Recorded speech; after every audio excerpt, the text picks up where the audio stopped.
runners make is, believing this idea that you have to run more to train for marathon. You think you have to run 6 days a week, 7 days a week. Think that the more you run, the better off you'll do, because many runners base their training based off what the elite runners do. They think, oh, I have to train like an elite Olympic runner, a competitive collegiate runner, and able to, complete a marathon. You don't have to run your legs to the ground to be able to train for and complete a marathon. And especially if you're 40, you've been injured before, more running can actually break you down. What many people don't realize is that running is a high impact sport, right? So if you keep putting repetitive stress and your body doesn't have the ability to recover from it, it's going to break down. That's what a lot of people don't realize is that the more you run, you're going to have to already be strong enough to handle the demands of running. And if you're an adult beginner, chances are you just started off, maybe you're in your 40s, in your 50s, and you haven't been running your whole life, right? So, or even if you ran back in when you were a kid, now you took a big gap and try to run again.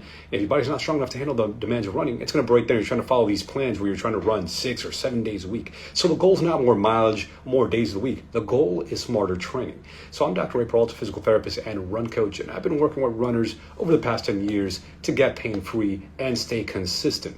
See, the method that I use is something I developed called the Athletic Runner Method. It's to help runners actually be able to enjoy their running, train for longevity without getting hurt, or having to take time off from the running every training block. So many people will get injured building up for a marathon, and it's built around a low volume running, quality strength training, mobility, and recovery. Because you, in fact, can finish a marathon with just 3 runs per week if it's programmed appropriately. Right? This is for runners who want to be able to run a marathon for years, not just survive the one race, like make it through. Because let's face it, you can force yourself to go finish a marathon with like no training or overtraining. And then you might be in crutches the next day. Your legs are all bandaged up because you just force yourself to like run through an injury, ignoring the pain. So the secret to be able to run and be able to enjoy, running pain-free. The first one is the 3 runs per week framework that I recommend. You don't have to run 6 days per week to train for a marathon. 3 qualities runs, right? They could cover your speed, your VO2 max, your threshold, your lactate threshold, stamina, aerobic endurance, right? Different ways to program it, of course, but in general, in a nutshell, like doing a long run, a tempo run, and an easy run.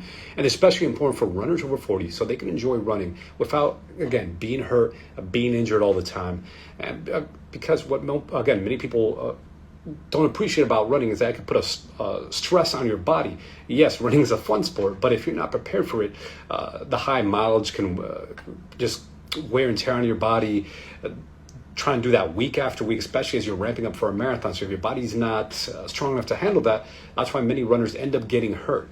That's why many runners end up hitting the wall around mile 20 from a marathon. They're just not strong enough to handle the mileage and not able to sustain that. And I know some people will say, oh, it's just nutrition. You just got to eat well. Yes, fueling matters. But for many of the runners, they're just not strong enough. Their legs aren't strong enough to handle the impact. And then the legs break down. You'll get these overuse injuries. Secret number 2, it's quality strength training. See, most runners either skip strength training altogether or they do way too much. The first camp is wrong, right? If you don't do any strength training at all, that's a big mistake, because people think, oh, running alone is going to strengthen your legs. No, it's not. No, it's not. You may be thinking of some random person who was able to run with no strength training. Either they're exception, and the exception is not the rule. And then the other side of the camp thinks, oh, I'm going to just do more and more strength training. I'm just going to do high volume 2 hours of strength training routines. And that's not the answer either. See, when you spend too much time strength training, 1, it's going to take away from your running, and 2, you are going to also just increase your risk of injuries, because now you're so fatigued and tired from the strength training that when you go to try to go for a run, your legs are just shot from the strength training, and then you also develop injuries that way as well. That's why I'm a big fan of just doing 1 hard set, 2 momentary muscular fatigue. For example, 8 to 12 rep max for a set of squats with a challenging week again. And if you're not comfortable doing squats, you could do leg press, but again, you're going to fatigue, so your legs hit fatigue. 1 hard set and you're done. If you want a warm-up set, by all means do a warm-up set. But you could do this type of training full body 2 to 3 times a week and get most of the benefits of strength training to improve your durability, improve your efficiency, called your running economy, without overdoing it in the strength side of things, or underdoing, skipping it altogether as well, underdoing it. And then the third secret that I recommend is proper mobility training. I see a lot of runners are stiff in their hips, their knees and ankles, especially if you're an adult, right? You work a desk job, maybe you're sitting behind a desk 8 hours a day, you're doing that 5 days a week, and then you think, oh, I'm gonna go for a run on the weekend. But if you're all gummed up and tight and stiff because you work a sedentary job or just, you're sitting all day, that stiffness can contribute to injuries and keep you stuck in that boom bust injury cycle, right? And maybe people are like, oh, Ray, it's not a big deal. I do a 30-second stretch. That's usually not enough. Right? That's usually not enough. Trying to skip a 30-second stretch is not enough to actually allow you to be able to enjoy being pain-free and having the adequate mobility so that running becomes easier for you, right? You need a consistent routine to target your tight or stiff areas. At least 10 minutes a day, but many people may need to do 20 minutes of mobility, may have to do a morning mobility routine and the evening mobility. But better mobility helps you run better, run smoother, and actually stay pain-free, right? And that's one of the big things here. And I see someone just commented that they're 25 years old. Great, you're 25, fantastic. When you're young, you could always bounce back from injuries just because you're younger. When you're in your 20s, you recover a lot faster compared to someone in their 40s, right? When you're in your 20s, you can follow just about any training plan and kind of get away with it. That's the beauty of youth, that you can follow a 5 days a week plan. You can follow a 6 days per week plan.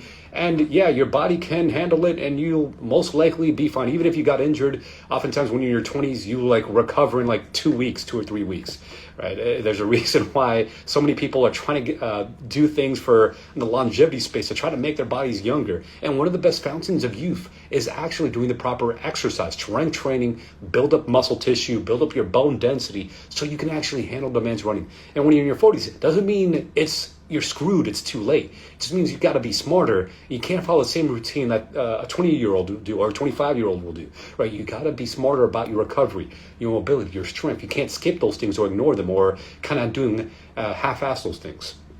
And this is why do-it-yourself advice fails. Many runners think they already know what to do. They will use YouTube, Google, ChatGPT, random running tips that they're pulling from Instagram, but generic advice does not find your specific weak links. Even elite athletes and professionals have coaches.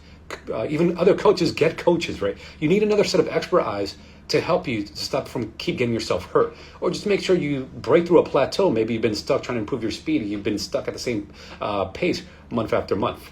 And I see someone ask me if they're doing their training right. They're in their 20s, like I've already mentioned. If you're in your 20s, most type of trainings are going to work for you.